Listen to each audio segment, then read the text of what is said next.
men unutmam, bir vakit unutmam. Bakışlarıq bir-birimizni Qudarmaq için sevgimizni, şu nazik duygularımızı beraber saklayıq ve baxtlı olayıq.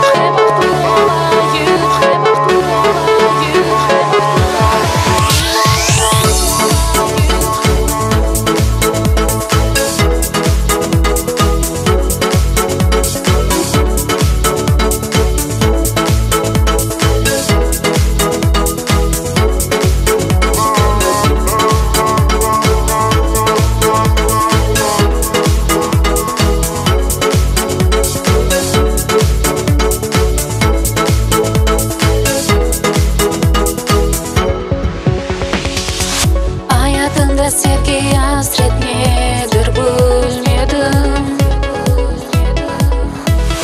Bu hasretten yandı koydu yüreğim. Gecelerinin düşünmekte men pek yoruldum. Bu sualga men cevabını tapalmadım. Tek seni seveceğim, tek seni bekleyeceğim. Sevgimni tek sana vereceğim, senden hiçbir vakit vazgeçmem.